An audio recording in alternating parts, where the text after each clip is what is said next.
Starship Enterprise. Its 5-year mission, to explore strange new worlds, to seek out new life and new civilizations, to boldly go where no man has gone before. Olá, pessoal! Quem abriria uma live sobre literatura com o tema da Star Trek? Eu. Quem mais faria isso? Somente eu, né? Porque antes de apresentar, falando da live, eu queria dizer que eu já estou muito empolgado e feliz de estar com todos vocês aqui que estão acompanhando a gente, com a Carolina, com a Ana Paula, e em nome da Impérios Sagrados, da comissão organizadora, Hi! Olá, pessoal!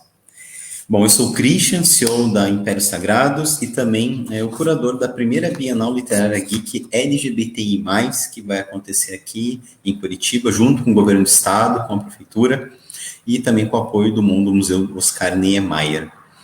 A BioGBT acontecerá em 2021, bom, na sua primeira edição. Nós já estamos vendo com outros museus também para que ela aconteça.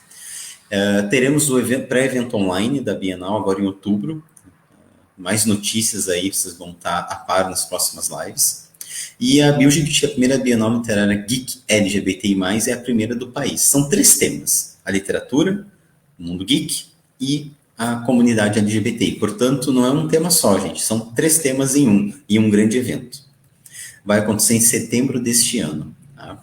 E hoje nós temos 2 convidadas mais que especiais, a Ana Paula da Cota e a Carolina Cavalcante Pedrosa, 2 poetisas, escritoras, 2 mulheres incríveis, as quais eu admiro muito, por sinal. E hoje nós vamos falar sobre do épico ao poético, literatura. Bom, antes de chamá-los, eu gostaria de agradecer ao Governo do Estado do Paraná, à Prefeitura Municipal de Curitiba, aos mais de 50 estandistas, aos integrantes da Feira Gastronômica, de uma forma carinhosa, os conferencistas, ao Felipe Machado, ao Fernando Arazão, a Cristiane dos podcasts, Podcast Che, Fora do Meio, Devaneios de Cris, o melhor podcast sobre nada.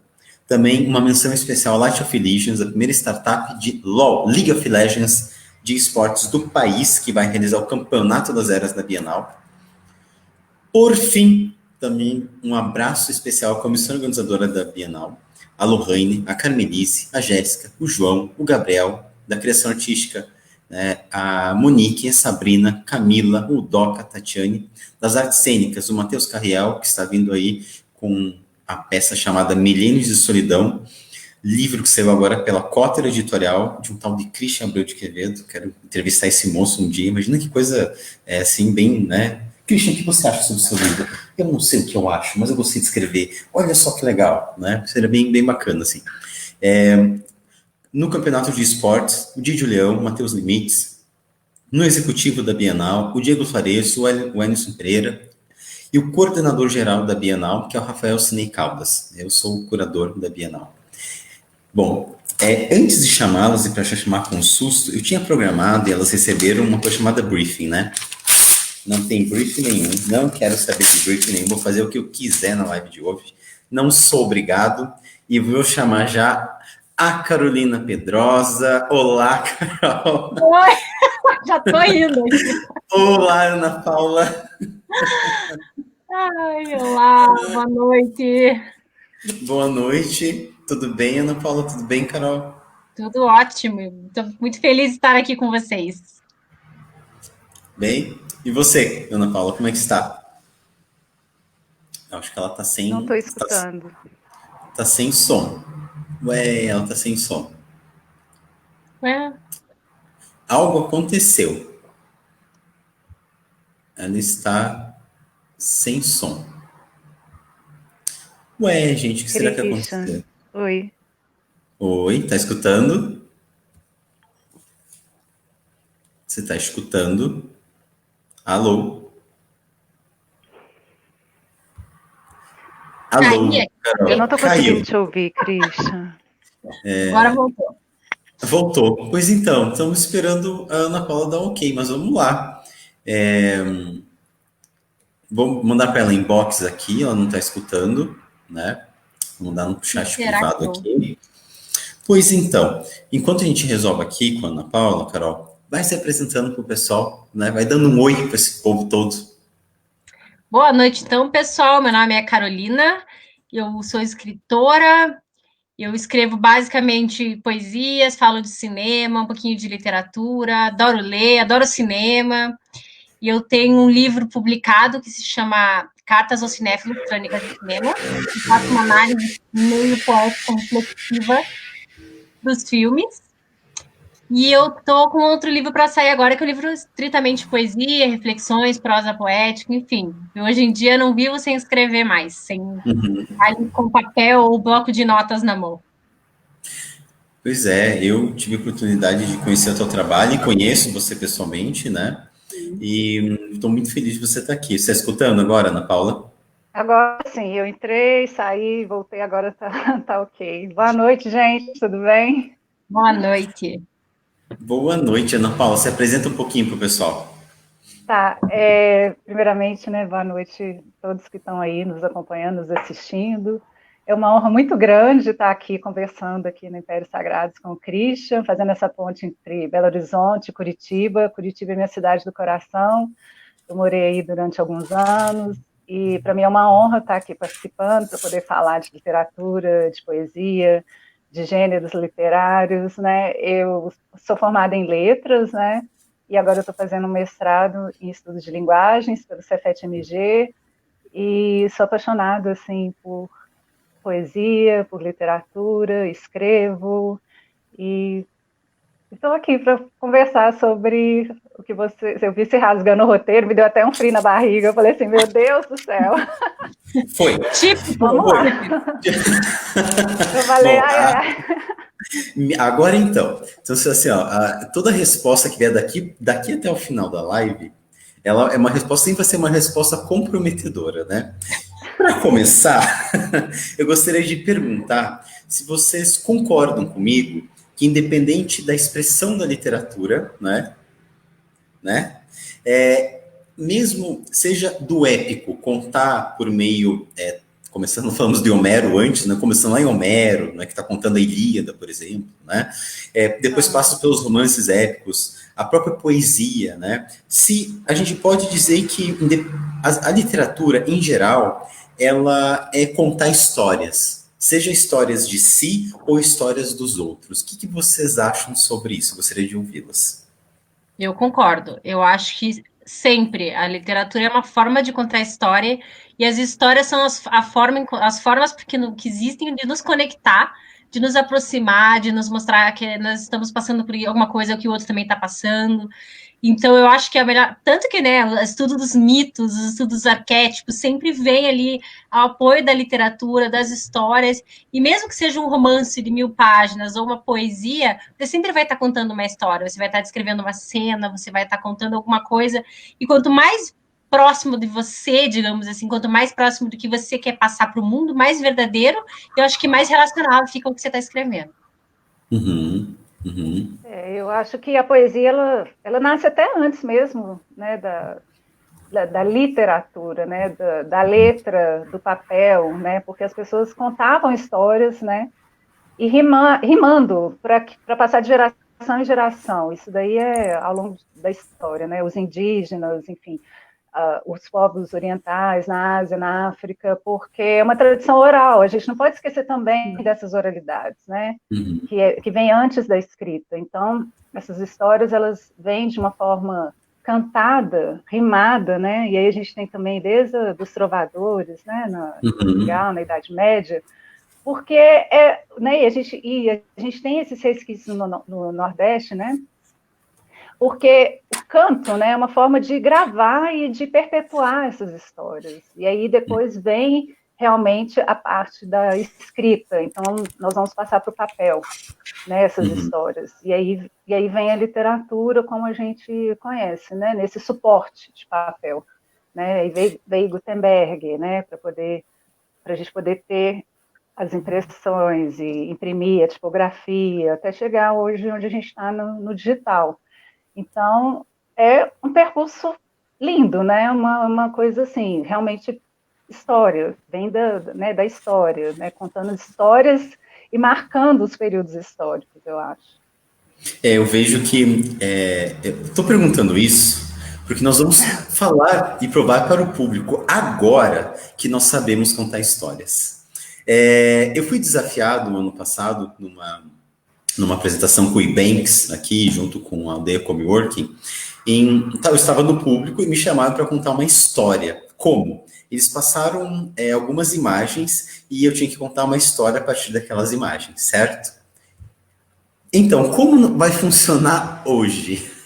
Né? Olha as surpresas do Christian, que maravilha, né? Vamos lá. Vamos lá, então assim, ó, como é que vai funcionar? Eu vou passar algumas imagens, certo? Eu vou começar e vou encerrar. E nessas imagens vai ter que montar uma história conjunta que tem um sentido, certo? Para o público, não é? Então eu vou começando a contar sobre este quadro. Vejam este quadro. Este quadro não é qualquer quadro, não é? Este quadro tem uma história, né? Quem fez esse quadro foi um pintor, né? De cujo nome ninguém lembra, porque todas as pessoas que estavam em contato com esse pintor tiveram Alzheimer. Todas as pessoas tiveram Alzheimer. Foi impressionante, né? Foi uma coisa, a cidade inteira tendo Alzheimer, não é? Então, assim, as pessoas saíram na rua, abriam a porta, perguntando o que eu vim fazer aqui na rua, né? A outra dizia assim, eu acho que você veio aqui comprar tomate. Não, mas eu não gosto de tomate, não é? Então, foi uma coisa impressionante, uma coisa incrível que aconteceu. E este quadro, não é? Ele acabou indo parar nas mãos de uma pessoa, eu já vou passar aqui, que eu não esperava. Tanto que quem sabe essa história, né, melhor do que eu, é a Carolina. Foi a Carolina que vai continuar agora a história contando sobre esse quadro. Esse quadro. Maravilha. Vai lá, Carol. Relacionar com outro quadro essa imagem. Então, o quadro estava nas mãos dessa pessoa. Você tem que contar para nós como é que ele certo. Dessa senhora. Uhum. Essa senhora, ela era daltônica. Na verdade, ela não via as cores. Então, ela pegou aquele quadro e para ela era muito vibrante. Tinha muita história ali. E ela ria, tinha horas que ela olhava para o quadro, ela chorava, tinha horas que ela gargalhava muito, e ninguém entendia, porque ela era uma senhorinha diferente, ela falava umas coisas que as pessoas não estavam acostumadas a ouvir, falava coisas que as pessoas não queriam ouvir, mas jogava verdades, então ninguém estava entendendo. E ela percebeu que aquele quadro era um quadro espelho, ele refletia o que a pessoa estava vendo, o que a pessoa estava imaginando, e não o que estava repetitivamente feito ali no papel, na tela. E como ela era uma pessoa muito divertida e muito criativa, o quadro conversava com ela, e cada hora que ela olhava para o quadro, ele dizia uma coisa diferente. E ela ficava assim, ó, com essa cara pasma, trocando uma ideia com o quadro e todas as imagens que passavam por ele. Bom, então eu vou passar a imagem aqui, né? E aí a Ana Paula vai ter que continuar para nós contando como que este quadro, né, mudou de dono e tal, e foi parar nas mãos dessa outra pessoa aqui. Só um momento, né? Que eu vou já passar aqui. Vamos lá. Como é que foi parar nas mãos dessa pessoa? Darth Vader? Uhum. Tô vendo o que eu tô vendo? O Darth Vader? Gente, eu tô louca com o Darth Vader. Bom, foi parar nas mãos do Darth Vader porque ali ele visualizou o Império, né? Assim, ele conseguiu ver aquela paisagem do universo todo que ele queria dominar. Então ele pensou assim, eu preciso ter esse quadro porque ele via, né, como a Carol falou, ele via os sonhos dele projetados, ele via todas as galáxias, né, todos os impérios que ele queria dominar, né, tudo subjugado, né, tudo preto, como ele sempre sonhou, todas as pessoas vestindo preto, enfim, do lado negro, né, o lado negro dominando, então ele via naquele quadro o seu sonho, né, realizado, e aí foi isso. Eu vou agora finalizar contando, gente, o que aconteceu com o quadro. Okay. Finalmente, depois que passou das mãos do Darth Vader, não é? O quadro, ele foi feliz. ele decidiu que ele já não ia mais ser responsabilidade do Darth Vader. Né? Ele foi comprado, não é? Pelo Pantera Negra. Ele foi para Pantera Negra, que maravilha. Foi Pantera Negra. Pra Wakanda. Fui eu que entreguei o 4 Foi para Wakanda. Isso, fui eu que entreguei. Foi bom. Segundas intenções, sem terceiras intenções, só primeiro. Segundas, terceiras, quartas, quintas, todas as reuniões possíveis. E o quadro finalmente parou nas mãos, né, do Pantera Negra e nós dois casamos, né? O quadro e eu, porque o Pantera Negra não me quis, eu disse, não, muito obrigado, né? E o quadro e eu fomos felizes para sempre. E é isso. Acho que merece uma salva de palmas, né? Assim, né? Assim, ó. Bom, isso é pra gente... Muito bom, Christian. Isso é pra gente aquecer, né? Não, esse Pantera Negra, assim, para fechar essa história é maravilhoso, assim. Muito bom. E dito isso, pra gente começar a conversar... aqui, eu tava com frio, já deu até um calorzinho aqui. Oxi! Pra gente começar a conversar, então, falando um pouquinho sobre contar histórias mesmo, não é? Sobre a gente poder falar desse universo maravilhoso que é a literatura, independente da expressão, né? E tem gente que me pergunta, assim, o que é escrever, no meu caso, né? Algo épico, né? O que é escrever algo épico para mim? Bom, e aí eu vou falar algumas coisas e vou passar também para vocês, né? Darem os pitacos falando a partir da poesia. Então, quando eu falo de escrever algo épico, no caso, né, contar uma história que ela seja capaz de não só ser uma referência, sabe? Não só isso, mas que ela seja uma história em que ela marque o leitor, fazendo com que o leitor consiga se imaginar naquela cena, estar lá, seja numa cena de batalha, no caso, né, ou seja numa cena de amor, onde o leitor consiga se imaginar ali e se pegue, né, nesse questionamento de si, dizendo, poxa, gostaria de estar ali. E de estranhamento, né? Por exemplo, no Milênios de Solidão, uma das personagens, não é? Que é o Jeremy, ele é um genocida, assassino, sanguinário. E ele conhece, milênios depois, né, o Andros, e eles se casam, e os dois têm filhos. O Jeremy dá luz a gêmeos. E toda a vida do Jeremy muda. E como são histórias que vêm das mesas de RPG de roleplay game, a qual eu jogo há mais de 20 anos, não vou falar mais do que 20, porque já vou entregar a idade, né? Não dá, né, gente, né? Começou novinho, né? Começou com uns 3, 4 anos.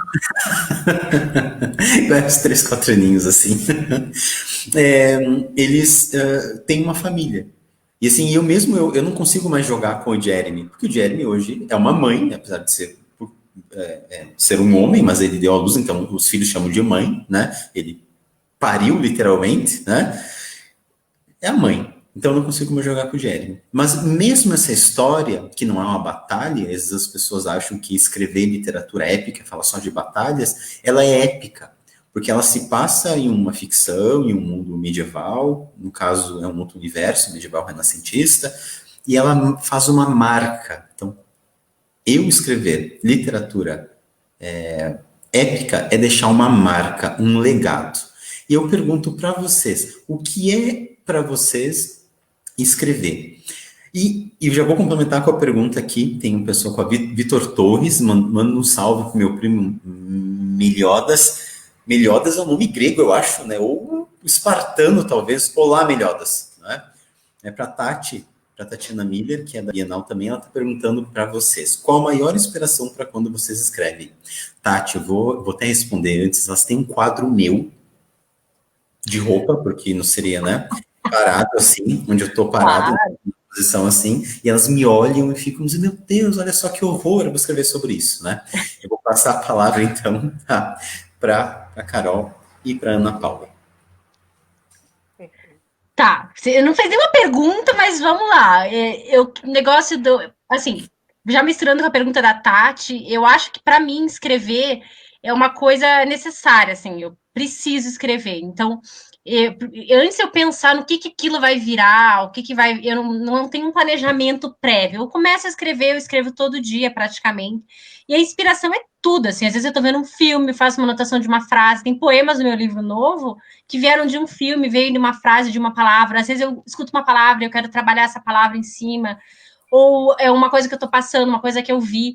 E como a gente estava conversando um pouco antes, né, de não programar post, é uma coisa que eu também não faço, é muito do momento, assim.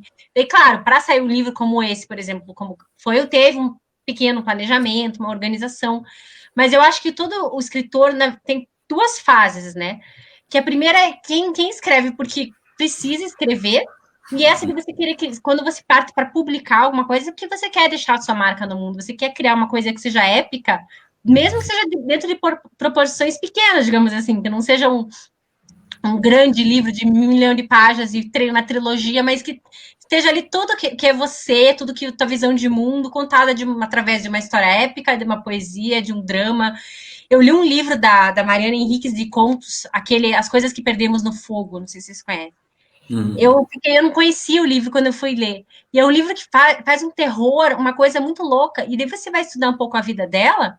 Ela cresceu na ditadura na Argentina. Então, o pano de fundo das histórias de terror dela é o que ela passou na vida dela. Ela pegou aquilo, ela mudou e ela transformou. Por exemplo, tem uma história que são crianças que desaparecem numa casa, porque tinha uma casa na rua que ela morava que as pessoas desapareciam na época da ditadura. E ela pegou esse conceito e transformou num conto de fantasma que as pessoas ficavam presas dentro da casa e tal. E é assustador, assim. Então, eu acho que aquilo é épico, porque ela conseguiu pegar um aspecto nebuloso, terrível da vida dela, transformar de uma outra forma e jogar uma coisa original, uma coisa com paixão, que me tocou. Eu fiquei chocada, fiquei mexida com aquilo. Então, eu acho que um bom livro, um livro que é feito que o autor coloca o coração, coloca a paixão e se empenha, e faz aquilo realmente porque ele, né, precisa colocar aquilo no mundo, vai ser épico sempre, mesmo no termo épico mesmo, mas como sempre vai ser uma coisa forte que vai tocar outra pessoa que vai ler. E como eu estava falando do quadro, né, a ideia da pessoa refletir o quadro é muito o que é para mim a arte, assim. A arte para mim é 50%, talvez até menos o que o autor disse ou quis dizer, tanto quadro quanto pintura, escultura, escritos, né? Mas é muito mais o que você leva para aquela obra, é o que você vai, como você vai reagir àquilo. Então, às vezes, um livro que eu acho sensacional, eu indico para todo mundo, as pessoas não acham tão épico, tão impactante. Então, eu acho que é épico, a partir do momento que você coloca quem você é, a tua verdade ali, teu livro já é épico. E daí, dali em diante, vai para o leitor ou para a pessoa que vai acompanhar tua arte, né? Não sei, falei um monte de coisa. Você falou um monte de coisa, eu falei um monte de coisa aqui também. Isso, essa é a ideia, Ana Paula. Pode falar um monte de coisa também. Eu vou responder essa pergunta, ou as duas perguntas, se me permitem, lendo um poema desse livro aqui que chama Ao Menos Uma Vez na Vida, Escute o Canto das Sereias. E daí eu vou contar a história desse livro, que é do Rafael Rosa, da minha editora, né? Foi pelo selo Alma de Gato. Então ele fala o seguinte: o poeta é um travesti, um transexual, um pós-gênero, nem homem, nem mulher. O poeta se despe, se veste das palavras como quer. Quer, né? Você sabe, Q-U-E-E-R, tá? O Rafael, gente, ele não está entre nós mais, tá? Ele é um poeta, tá? Que deixou a obra dele, como a Carol falou, sabe? Assim, para mim esse livro é um épico, porque ele entregou esses poemas para uma professora do nosso curso de letras, né, no Cefet, e ela deixou lá, ele estava um aluno normal, ele falou, olha, eu escrevi esses poemas aqui, dá uma lida para mim, o que você acha e tal, e ela deixou lá. E daí ele sofreu um acidente, né, e ele morreu, né, ele teve umas queimaduras e acabou falecendo, e esses poemas, esse é um livro póstumo dele, da minha editora, né. Ele era gay, a temática é gay, e ele é muito lemskiano, né, os poemas dele são bem curtinhos, é um livro maravilhoso, e foi publicado, ele não teve a honra de poder autografar os livros dele, né, no dia do lançamento, foi um pouco antes do lançamento do meu livro, foi no ano passado, né, acho que foi em outubro ou novembro, não me recordo bem agora, mas ele deixou a marca dele no mundo, né, são poemas maravilhosos, a temática, ele era gay, a temática é gay, mas assim, então, esses poemas nasceram de de qualquer forma, foram publicados pela minha editora, né? E ele deixou a marca dele. Então, eu acho que a escrita é como a Carol falou, né? É uma coisa épica, que vai tocar o leitor, que vai deixar essa marca no mundo. Ele conseguiu se expressar e conseguiu deixar a obra dele, né? Se ele não tivesse sofrido o acidente que ele sofreu, provavelmente ele estaria aí dando continuidade e tudo mais, mas teve um revés na vida dele. E como a Carol estava falando, a questão do quadro, da arte, nós que escrevemos, ou os artistas, têm essa possibilidade, né, de deixar a sua marca no mundo através da sua obra, né, que vai tocar, ou não, os leitores. É por isso que existem tantos gêneros, né, tem poesia, tem gente que não gosta de poesia, tem as narrativas ficcionais, romances, prosa, crônicas. Então, de alguma forma, né, eu acho que escrever é isso, é você se tornar um outro, né? Como que o Krishna escreve sobre um genocida? Ele precisa ser um genocida? Óbvio que não, mas como que ele cria? Então, não é um sei, dom, né? Sei. Então, essa criação, essa imaginação, imaginar histórias, como você falou, né, a questão da ditadura, a pessoa colocar fantasmas, né, para poder falar sobre uma história real e criar todo um universo ficcional, isso é maravilhoso. Isso daí é uma forma da pessoa se expressar, deixar sua marca no mundo, abrir novos mundos para as pessoas também, né, eu acho. Esse é meu livro, eu estou vendo ele aí, O Perfume Atrás da Orelha, em dezembro do ano passado. Meu bebê. Eu coloquei os livros assim para o pessoal dar uma olhadinha, né? Eu gostaria agora que vocês falassem, comentassem sobre os livros, né? Sobre os livros que vocês escreveram e publicaram. E como foi o processo? Com uma pergunta. Tem uma pergunta bem maliciosa, capciosa, safadinha, né? Vocês acham que um livro, a poesia, ela é tesão, paixão, mas não só relacionado ao erótico, mas aos afetos e às paixões? E o que você sente enquanto vocês estão, às vezes, compondo, seja no tesão ou na dor, uma poesia? Não, as perguntas realmente psicológicas aqui, o negócio filosóficas, entendeu? Você tem que escavar para responder. Eu acho que é o bom da literatura, assim. Quando eu comecei a escrever poesias e tal, e eu queria escrever, eu gosto muito de cinema. É a minha paixão, assim. E eu sempre pensava, eu preciso, né? Preciso ser, mas que tipo de escritor eu sou? E você fica naquela, eu sou coronista, sou contista, sou romancista, eu sou escritora, ponto. Não, esse negócio de caixinha não serve para mim. Falei, eu quero escrever um livro sobre cinema, mas eu não quero falar de cinema, dos manuais de cinema, daquelas críticas que você joga no Google e você acha. Eu quero falar do meu jeito.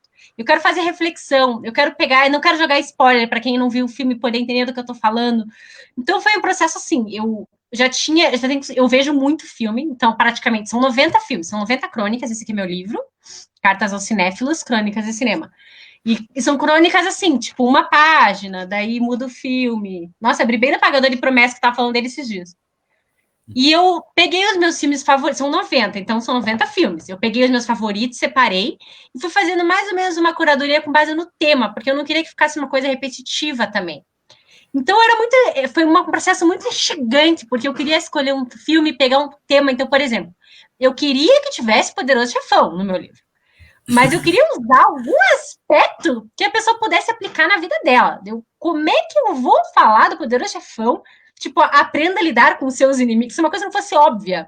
Então, eu tive que achar um viés do filme que eu pudesse trazer. Por exemplo, tem filmes que eu falo de coragem, tem filmes que eu falo sobre professor, sobre amizade, sobre amor, mas eu quis trazer um livro que tivesse várias reflexões e que, ao mesmo tempo, apresentasse vários filmes que muita gente não conhece, em filmes antigos, em filmes franceses, tem um filme japonês lindíssimo. Então, foi um processo muito bom. E aí, você falou, tinha dias que eu sentava, eu psicografava o texto, era 5 crônicas no dia. Tinha dias que eu levava 2, 3 dias fazendo uma, assim. Então, o livro, o papel também, a escrita tem seu momento, né? Tem o seu jeito, tem o seu tempo. Então, a gente tem que saber respeitar isso, assim. Foi um livro que eu escrevi muito rápido. Eu escrevi ele em praticamente 3 meses, ele estava escrito, assim. Ele foi um processo muito mais longo para publicar do que para escrever. Porque eu entrei num fluxo, assim. Comecei a escrever, daí já pegava outro filme. Essa paixão que você falou, essa empolgação, assim. Eu lembro da sensação. Tinha filmes que eu colocava trilha sonora e ia escrevendo, eu ia viajando dentro das letras. Então, as palavras informando sozinha, é como se o livro fosse sendo construído sozinho, assim. Revisei muito pouco, e até hoje tem crônica que eu leio que eu não lembro de ter escrito. É uma coisa que você fala, olha, tem no teu livro, eu vou olhar, nossa, tem mesmo, o que eu escrevi sobre esse filme? E é assim que eu me sinto sempre. O novo agora de poesia foi um processo um pouco mais complexo, um processo um pouco mais longo, porque assim, você partir de um filme para falar, você já parte de algum tema. Você escrever um livro de poesia é uma coisa muito ampla. E eu tenho uma coisa de falar sobre positividade, eu sou uma pessoa assim, uma pessoa positiva, uma pessoa alegre. Só que eu queria trazer contornos maiores para o meu livro. Eu queria trazer acessar outros sentimentos, porque eu acho que se a gente começa a escrever para a internet, você começa a cair na armadilha de escrever sobre os mesmos temas. Porque teu público já está acostumado. Eu falo muito sobre autoconhecimento, eu gosto muito dessa coisa do empoderamento da pessoa, eu não gosto também só de falar da mulher, eu gosto de falar também para todo mundo. Então, eu comecei, nesse segundo livro, eu tive que explorar. Daí foi um trabalho um pouco mais longo, de me entender, de entender qual era a minha voz. Eu já estava muito mais amadurecida também, como escritora, lendo muito mais coisas que ela falou que a Ana falou de você ler outros gêneros. Eu comecei a fazer isso também, para conhecer, a gente tem que conhecer. Como é que eu vou dizer que eu não gosto de literatura de terror se eu nunca li? Como é que eu vou dizer que eu não gosto, né, de, sei lá, um livro... De manga. Hã? Manga. Né? Tem que experimentar manga. Eu passei o dia arrumando meus livros aqui, porque a gente tem que ter, gostando de escrever ou não, eu acho que faz parte da nossa formação como ser humano. Temáticas LGBT que não eram livros que eu lia muito e eu comecei a ler, não, me apaixonei, porque livro bem escrito é livro bem escrito, não tem tema, não tem se é crônica, se é conto, se é qual temática que seja. Bem escrito é um livro que vai te tocar, é um livro que vai mexer com você. Resumindo, o livro de poemas, o que vai sair agora, que daqui a pouco eu vou revelar a capa nos próximos dias, e nome e tudo, foi um processo de escavação muito maior. Tem poemas de vários outros temas, tem poemas de vários outros contornos. E eu acho que a escrita faz isso que ela falou, aliás, expande, né? Ela vai nos expandindo, à medida que a gente vai usando isso para nos aperfeiçoar, para nos melhorar, isso vai refletindo no papel e chega nas pessoas. É uma falácia a gente achar que, não, meus leitores só querem ler isso, as pessoas estão acostumadas, as pessoas querem ler coisas boas e verdadeiras. Então, o processo do livro, eu ficava preocupada, quem que vai comprar? Será que vão ler? Será que vão gostar? Até que eu cheguei ao ponto de, o livro vai chegar nas mãos de quem precisa chegar, quem for ler, que se ler uma pessoa ler, aquela pessoa se identificar e mudar alguma forma a visão dela, do mundo ou dela mesma, para mim está resolvido. Então, agora, meu processo criativo é esse. Eu escrevo o que eu sinto que é necessário para mim e espero que chegue para quem precisa. Muito bom. Bacana. Gente, desculpa, eu acho que eu caí, porque teve uma hora que ficou muda e eu saí e entrei de novo, mas enfim. Nossa. Bom, a questão da escrita, né, para mim, assim, na minha vida, eu nunca tive muita ansiedade em publicar. Eu sempre escrevi também desde pequena, né? Inclusive nas minhas arrumações aqui agora, eu achei um caderno de quando eu tinha 7, 8 anos com composições e não sei o quê. Mas eu nunca me dediquei, porque eu não levava a escrita a sério, né? Eu não me via como uma escritora, eu achava que era um hobby. Que lindo, eu escrevo crônica, escrevi, mas não era uma coisa que eu pensava assim, vai ser o que eu vou fazer para viver. Né? Tanto que eu fui fazer economia, então eu fui estudar economia, trabalhei com consultoria durante muitos anos e tal, e nunca abracei isso como levando a sério. Eu não me levava a sério, né? Tipo, era um hobby, vou escrever por hobby, não sei o quê. A partir do momento que eu falei assim, não, eu vou estudar letras, acho que é o meu caminho, então eu fui para letras, né, e estou estudando, você tem que se levar a sério para as pessoas te levarem a sério, como escritora, né, a Carol estava falando, eu não sou só poeta, eu também não me defino só como poeta, porque eu escrevo várias coisas, eu escrevo crônicas, escrevo artigos, escrevo resenhas, escrevo, enfim, ensaios, então eu não me defino assim, mas lógico que a poesia para mim é central, porque é o que eu mais escrevo, é o que eu mais me dedico no meu estudo, inclusive no meu mestrado e tudo mais, então para mim é o que predomina, né? Digamos, é o predominante. Mas é aquela história de você primeiro assumir, eu sou uma escritora, para aí o mundo reconhecer isso em você, te reconhecer, né? Te dar esse reconhecimento. Então, o meu livro, por exemplo, né, O Perfume Atrás da Orelha, eu demorei mais de 10 anos para poder publicar. Eu comecei a escrever ele em Curitiba, em 2011, 2012, sei lá. E fui escrevendo até que eu tive um punhado de poemas, levei para a editora. Ana Paula, eu nos conhecemos aqui, né, Ana Paula? Barão de Mauá ainda era vivo na época, né? Nossa. Barão de Mauá, tudo era mato, né? Mas eu e o Christian muito louco, porque eu nem estava na verve literária, eu estava em outra vibe, ele também.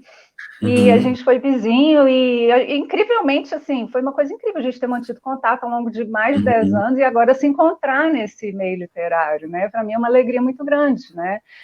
E fora essa questão da expansão, Carol, de você atingir o leitor 1, 10, 20, sei lá quantos que você vai atingir com a sua escrita, são esses relacionamentos que você cria com as pessoas, que eu acho que é riquíssimo, né? Que é maravilhoso. Eu vou, em vez de nós fazermos réplicas e tréplicas aqui, sabe? Eu não vou fazer isso, não vou fazer isso, né? Porque eu sou surtado, todo mundo sabe, né? Eu não paro. Não, né? tem problema. Tudo, né? Todo mundo tem, né? Então, assim, eu sou surtado. Então, o nosso desafio agora, cada um vai ler um trecho da sua obra, né? Não pode passar de 200 páginas, tá? Né? Temos até meia-noite, né? Cinderela.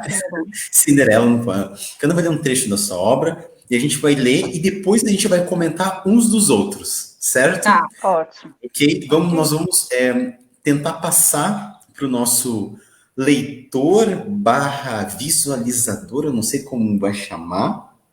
Você sabe que não pode falar. Espectador, isso, espectador, né? Tentar passar. Eu vou começar. Então. Eu vou ler um trecho curto do Milênio de Solidão.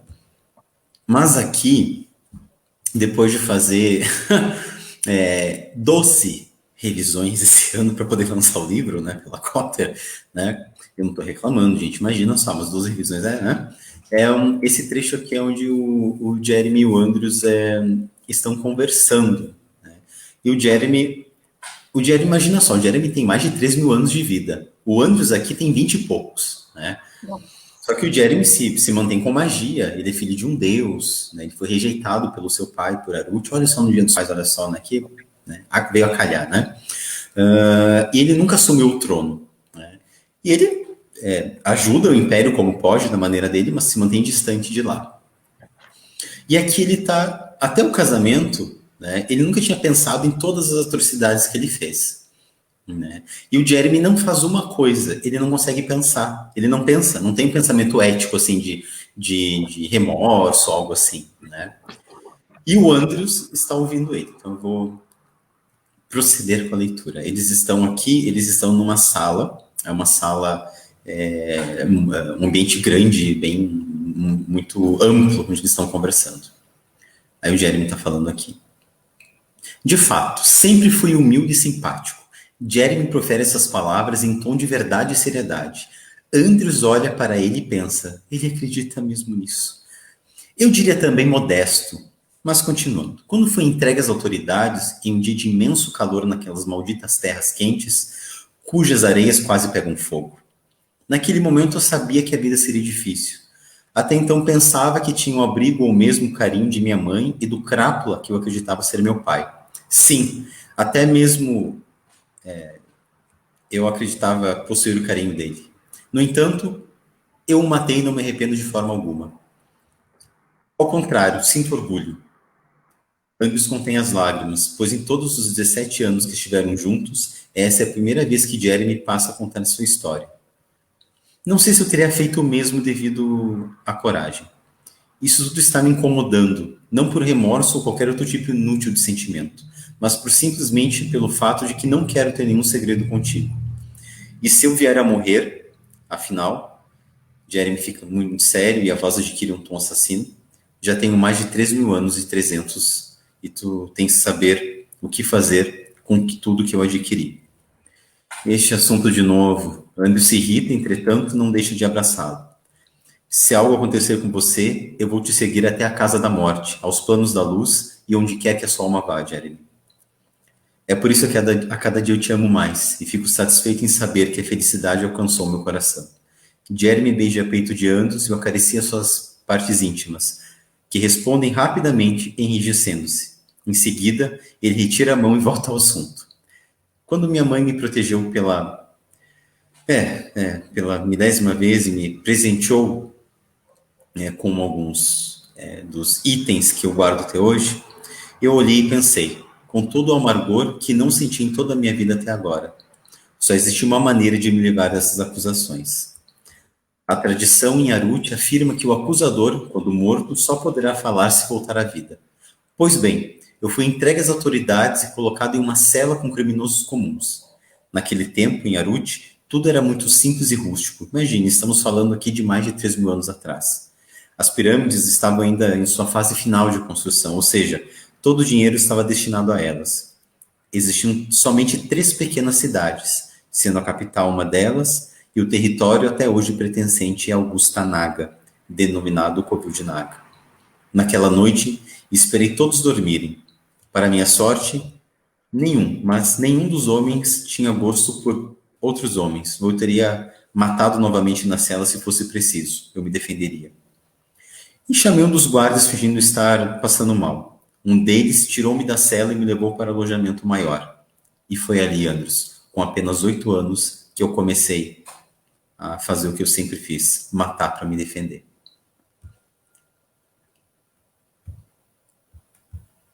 Carolina? Esperando o resto, como assim? Para assim no meio. Para no resto do livro. Estou vendo, Vai lá, Carol. A tua capacidade de trazer a gente para dentro da história é impressionante, assim. Eu li um pouco mais o livro, né? E você se perde dentro do mundo. Eu acho isso uma habilidade incrível que você tem. Quando você vê, você tá ali, parece que você realmente sai daqui e vai para lá. Eu acho isso fantástico. É um bom que você tem que... Sorte que você divide com a gente. Obrigado, de coração mesmo, obrigado. Vai lá, nos inebria também, vai lá. Eu separei a crônica de um filme que eu gosto muito e que eu acho que tá na Netflix agora, que é o Clube dos Cinco. É um filme que, pra mim, olha, John Hughes, né? E é uma crônica curtinha, mas eu gosto muito dela. Então, eu vou ler para vocês terem uma ideia de como é que funciona o meu livro e minha visão das coisas, né? Vamos lá. Estereótipos. Junte 5 deles em uma biblioteca durante a detenção de sábado e tem um grande filme. John Hughes fez fama nos anos 80 do século passado com seus filmes que punham em destaque os jovens e seus medos, inseguranças e individualidades. São divertidos, leves, mas tocam questões profundas e até hoje relevantes. Clube dos Cinco é um desses filmes, se não o mais notável entre eles. O inteligente, o atleta, a esquisita, a princesa e o delinquente. Você nos vê como quer nos ver, nos termos mais simples, nas definições mais convenientes. A desconstrução dos estereótipos é feita através de diálogos bem construídos, frases emblemáticas e muita música boa, ingredientes que tornaram esse filme um clássico. A história é simples. 5 jovens diferentes, ao menos aparentemente, são postos na detenção no sábado e ficam juntos durante todo o dia, conversando e discutindo questões ao mesmo tempo simples e profundas. A interação entre eles é curiosa e divertida, e o filme se desenrola de forma natural. É como se estivéssemos testemunhando esse momento que parece sem roteiro. De fato, muitas cenas foram improvisadas, e por isso parecem tão orgânicas. Passe um pouco mais de tempo tentando construir algo para você do que tentando impressionar os outros. Essa frase está no cerne da principal mensagem que se quer passar com o filme. Ser mais você e menos quem você acha que deve ser. O Clube dos Cinco trabalha bem essas individualidades, mostrando que, por mais diferentes que possam se parecer às pessoas, alguns anseios são universais. O desejo de pertencer a um grupo, o medo da rejeição, a vontade de ser aceito e amado. Estranhos que à primeira vista nada têm em comum, mas a partir do momento em que se permitem ser quem são, a falar as verdades que têm no coração, passam a se entender e reconhecer em um nível profundo. Com isso, se transformam de uma maneira que nunca pensaram. Todos nós somos bem estranhos, mas alguns são melhores em esconder do que outros. Só isso. Sim, todos somos originais, especiais à nossa maneira, e passamos grande parte de nossas vidas tentando apaziguar o que temos de único para tentar se encaixar em um grupo. Acredite, a longo prazo, isso não se sustenta. Todos querem ser notados e lembrados. querem ser diferentes e fazer a diferença no mundo, quer seja de uma pessoa ou de um grupo. Inclusive, a música que ficou imortalizada no filme, Don't You Forget About Me, em tradução livre, Não Se Esqueça de Mim, faz alusão a essa pretensão dos 5 jovens e também daqueles que assistem esse filme de serem lembrados. Quando nos abrimos para as possibilidades, tal como os 5 jovens do filme, desconstruímos as máscaras, retiramos as barreiras e nos permitimos apenas ser. Assim, seremos lembrados por quem realmente somos. Esta é a maior lição do filme. Nossa! Nossa. Muito legal. Nossa, eu amo esse filme, Carol. Ele é da década de 90, não é? 85. 85. Eu lembro que eu devo ter assistido ele na década de 90 também, e é um dos meus filmes, assim, é uma coisa... Né? É muito lindo, muito legal, é muito bonito, é muito bonito, porque trata esses problemas dos jovens, da nossa juventude, né? E essa busca da identidade, né? A gente cresce, continua tentando se encaixar, é muito difícil você quebrar isso. Você quer se encaixar, né? Então... Só quando a gente percebe que a gente é tudo igual, que a gente pertence ao mesmo lugar, a gente é tudo artista, a gente é tudo humano, a gente é tudo doido, e a gente tá junto. E eu acho que esse filme ele tem uma geração de artistas, né, de atores, assim, que são muito bons, né, que a gente vê até hoje eles aí, alguns não. Aquela Ruivinha, eu acho que eu não vi ela dando muito prosseguimento na carreira, mas ela era fantástica, eu esqueci o nome dela, não sei. Eu acho que combinava com o nosso assunto aqui, daí eu resolvi ler esse que eu acho que tem a ver com... Muito bom, muito bom. Muito bom mesmo. Ana Paula. Não deu nenhum spoiler, né? Você falou do filme e não deu nenhum spoiler, né? Bom, eu vou ler um poema, o poema que abre o meu livro, ele se chama Inexorável. Ele tem 2 estrofes. A primeira foi escrita em Curitiba, na época que eu morava aí, e a segunda foi aqui em BH. Então eu vou ler, chama Inexorável. Me deixe transgredir, pois é das minhas loucuras que renasce o belo. Não suspiro no comum. Respiro e vejo que não vale a pena viver. Construo a minha vida de precipícios, pois o que me encanta é voar. Me deixe transgredir, pois quando o grão seco do amor cair no solo encharcado e me ancorar, terei o fogo que arde no peito. Serei um Ícaro que perde as suas asas e se lembra com saudades do seu lado B. Então, esse é o poema que abre o meu poema. Nossa, né? Que arregaço! Que lindo! Porque eu acho que a arte ela é sempre transgressora, né? Sim. Ela tem que fazer você romper algumas barreiras, alguns limites, e, enfim, então, é o poema que, não é o poema que dá o título, né, ao meu livro, Perfume Atrás da Orelha, mas, enfim, comentem, Christian. Nossa, eu fiquei inebriado, assim, me deu vontade de me apaixonar. Vontade de você me apaixonando, assim, sabe? De namorar, sabe? Isso você se apaixona como se fosse muito difícil, né? Porque você é uma pessoa apaixonante e qualquer...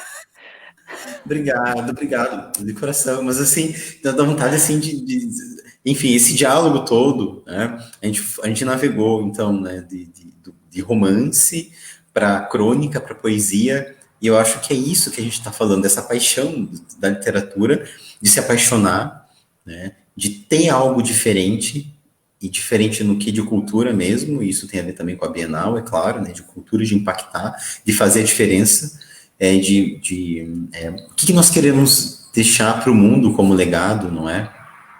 E tem o pessoal que está mandando bastante coisa aqui também, pessoal comentando que está adorando aqui, tem a Monique Vegas, que é da Bienal, comentando, vocês combinaram o tema? Gente, que incrível, as leituras são maravilhosas. Monique, eu rasguei a pauta que vocês me deram. Né? Não segui, não sou obrigado, né?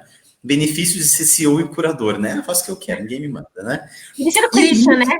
Eu sendo não consigo, gente, seguir, né? Eu tenho uma coisa para dizer para vocês, eu vou retomar agora para a gente começar a fechar, né? O que a gente conversou. Retomar assim desde o início daquele desafio de contar uma história, né? Então, de contar uma história, certo? Aí vem a primeira pergunta, né? O que vocês veem refletidas nas obras de vocês, da história de vida de vocês refletido ali, né? O que está refletido? Então, acho que é uma primeira pergunta.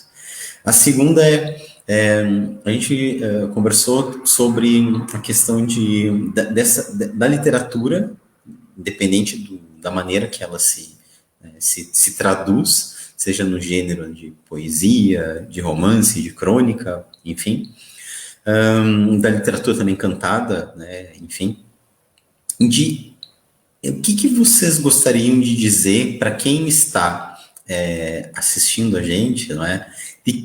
Da visão de vocês da literatura.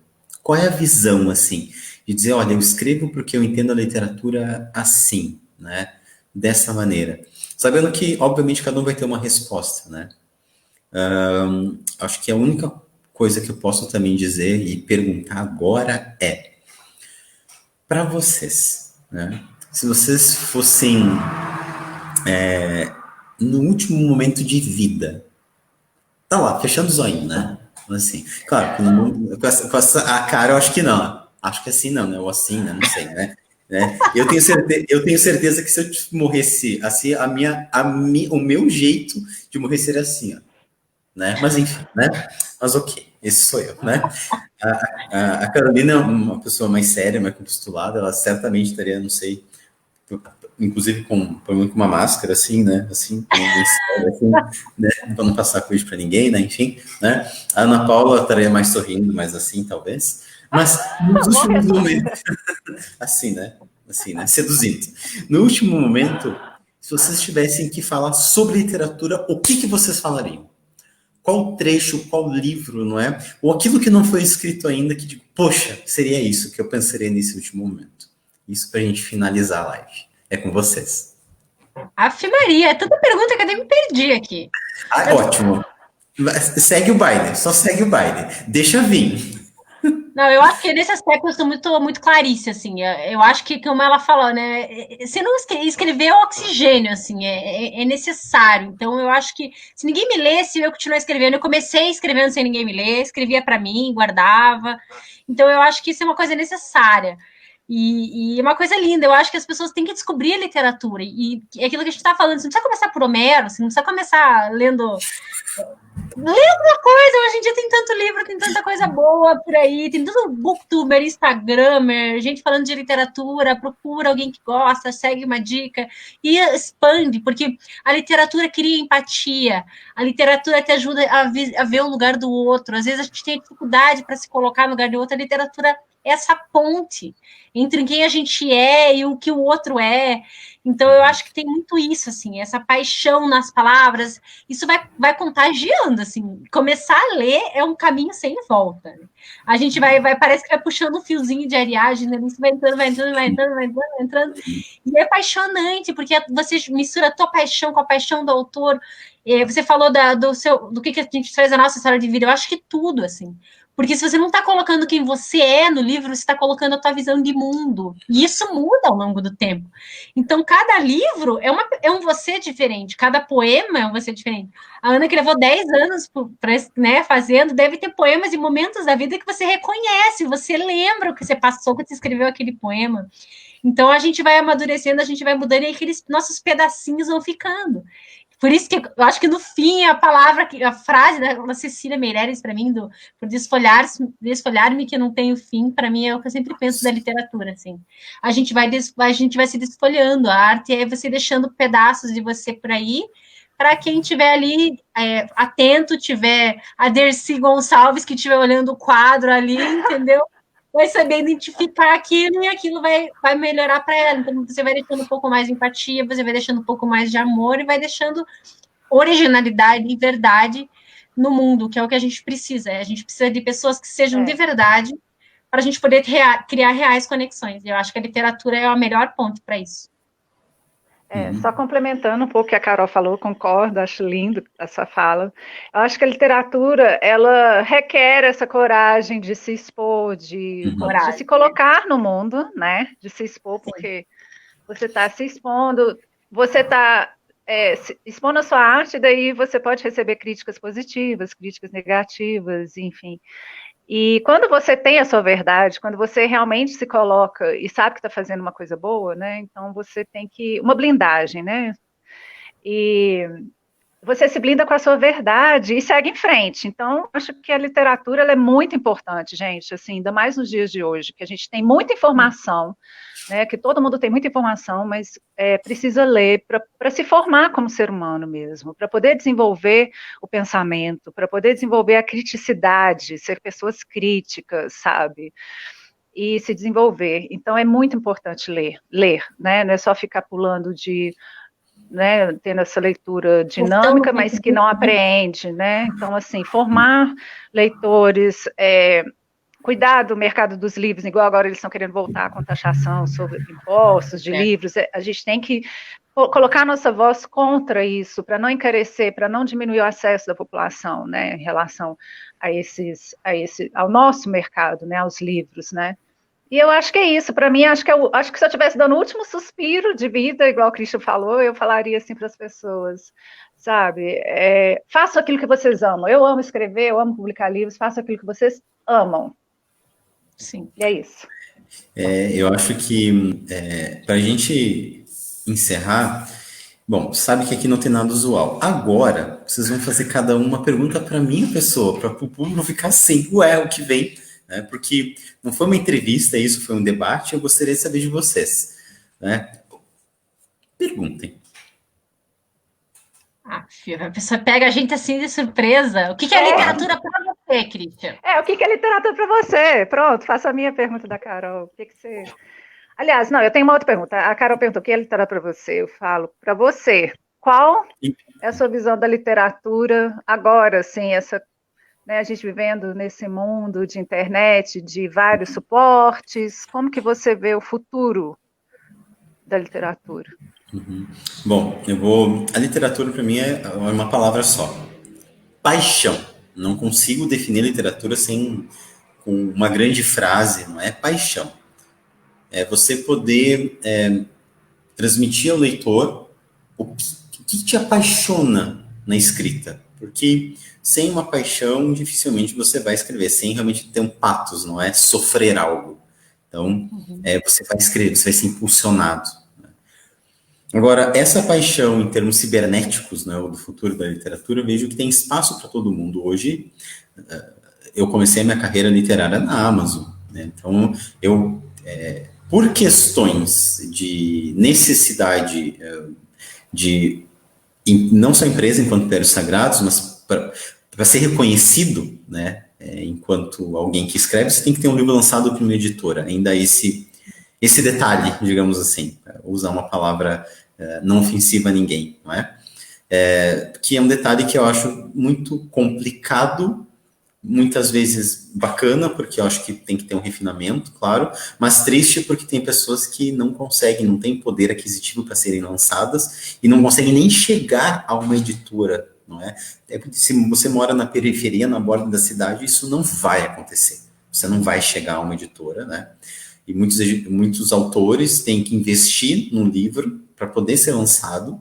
Então, eu acredito que com a internet e plataformas como a Amazon, Kindle, enfim, você consegue uma maior pluralidade, ou o Wattpad também, que também é uma maneira de você espraiar no mundo aquilo que você escreveu. Não é? Agora, eu acredito que tem espaços aí. E talvez a principal questão seja dos autores, né, e me colocam no mesmo saco, assim, né, de dizer, olha, gente, não achem que só porque você publicou um livro, você é o autor, ou a autora, o autor, enfim. Mas todo mundo que publicou hoje na internet também é. Essa é a minha grande briga. Mas ainda é uma seara grande, assim, para entrar, não é? Então, acho que a internet trouxe uma pluralidade maior de exposição. Tem muita coisa boa e que às vezes não chega numa editora para ter um livro lançado lá. E até interessante para desmistificar isso, porque, gente... não funciona assim. Se não tem o seu livro, você é um best-seller. Não funciona assim, né? Para você ter o seu livro lá numa livraria, a editora muitas vezes tem que negociar e pagar para ter o livro exposto numa vitrine. É uma máfia, às vezes. Isso aí não é simples assim, não. Então, você tem que lutar muito, não é? O contrato de um autor, você sabe, né? Você tem que vender muito livro para dizer, nossa, vivo da literatura hoje, né? Porque não funciona assim. Então, eu vejo que todas essas questões, elas são importantes para a gente pensar o nosso papel, de dizer não taxem os livros, porque já é muito complicado ser autor hoje, não é?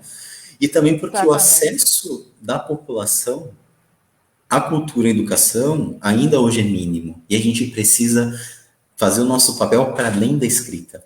Veja, eu vou, para finalizar minha fala, né, dizer assim que, imaginem só, lá na sala de aula, numa sala de aula, independente da escola, seja na periferia ou no centro da cidade, se as pessoas pudessem ter lá na sala de aula os livros, né, da Caroline Pedrosa, da Ana Paula e do Christian, discutindo como nós fizemos, não é? Olha que coisa fantástica, sabe? Ter numa sala de aula, certo, nossos livros lá, poder discutir, falar sobre eles, é algo de atualidade, algo de agora, uma poesia, a crônica e o romance. Então, assim, eu acho que pensar, sabe, esse panorama, pensar a literatura desse panorama, é a gente entender que a gente tem um papel, sim, como nos diria Wolfgang Iser, da teoria da literatura, né, um papel social da literatura de forma ampla, não é? Então, acho que é muito importante, sim. Né? A Ana Paula não está conseguindo conectar. Ana Paula já foi embora. A Ana Paula saiu, deixa nós aqui, né, Carol? Carol, bom, eu quero agradecer você, quero agradecer a Ana Paula, né, pelo maravilhoso bate-papo. E pode deixar um recado para o pessoal aí. Não, eu tenho que agradecer, olha, muito obrigada, Cristian, pela oportunidade, por tudo, a parceria de sempre, e o projeto lindo que vocês estão fazendo com a BioGV, com tudo que está... E olha que eu acho que as coisas acontecem por um motivo, né, porque vocês estão conseguindo fazer um pré que vai ser tão fantástico quanto o evento em si.